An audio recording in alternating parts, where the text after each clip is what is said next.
Hi, it's Matthew McAllister here, and I thought I'd share with you a really short but very useful exercise that you can do anytime that you feel your technique's maybe not exactly where it should be. Maybe you've taken a few weeks off from playing and your fingers feel a bit rusty.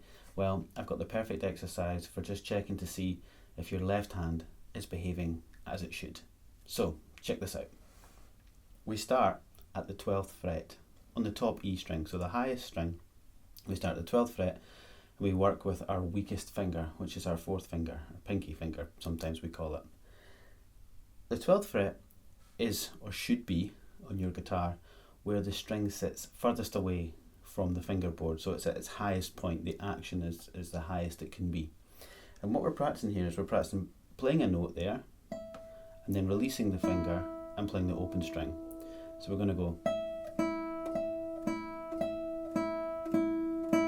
So it's a super simple pattern.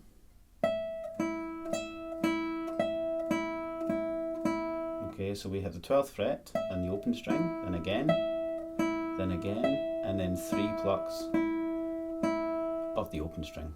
And what we're watching for is the distance we allow our fingers to travel away from the fingerboard when we release for the open string. So what we're trying to do is keep our fingers as close to the guitar as possible. So I go from the 12th fret to the 10th and then to the 9th. And then I'm going to go to the B string,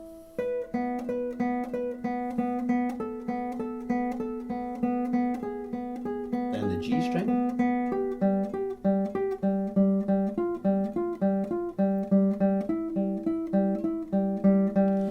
keep going down the guitar until I reach the low E.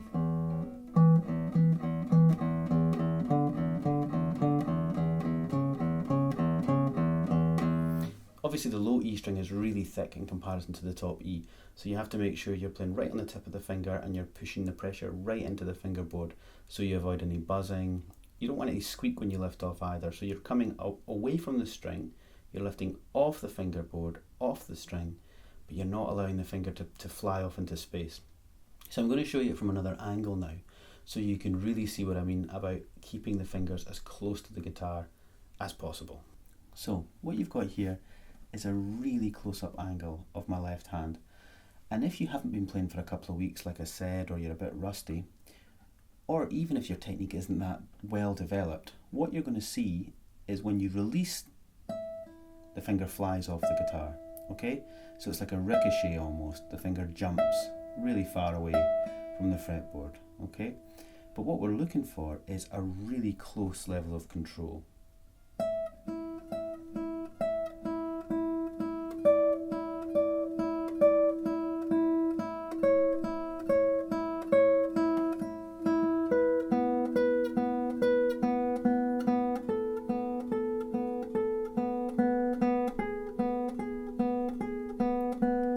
We're starting this at the 12th fret where the action is the highest, so this is when the string lifts off the most from the fingerboard, and that could give you, unfortunately, the most movement away from the fingerboard. It could throw your finger out as far as possible.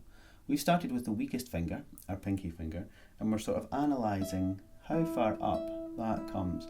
It really doesn't need to come far. If you just watch, the string lifts, I release, and then I hover above it. That's too close because I'm contacting, almost making a harmonic or a buzz, contacting the string. This is too far. That's out of control. I'm not in control of the movement after I play the note. As the string gets thicker, I have to be even more accurate, I think, with the position of my fingertip.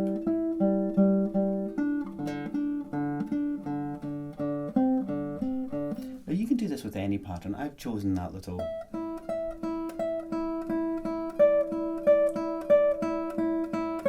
The 3 open E's help me move position.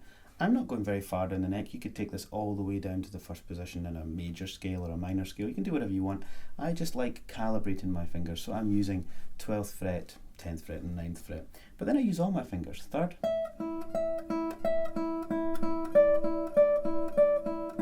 now as I go down for speed, I might change to my 2nd, and all the time I want the lift off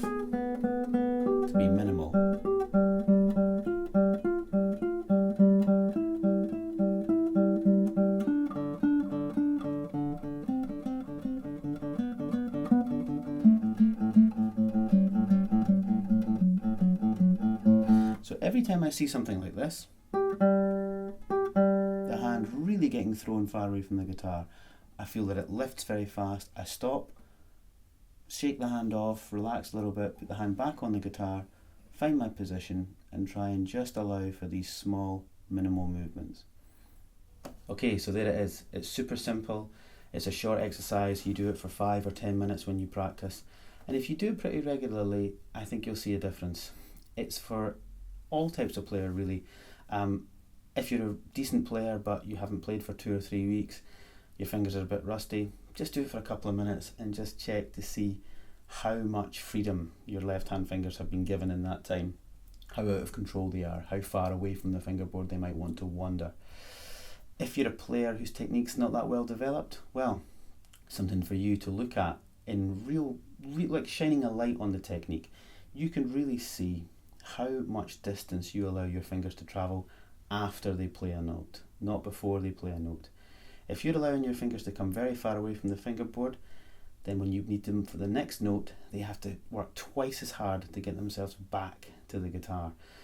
And that's limiting you in so many ways. It's limiting your speed, it's limiting your legato, your flow, and it's also limiting your musicianship because your fingers are just concentrating and working so hard on finding the note rather than thinking what they want to do with the note, what the musical possibilities are. So really simple, all about lift off, all about what we do after we play a note. 5 or 10 minutes, that's all you need every time you practice. Good luck with it. Enjoy.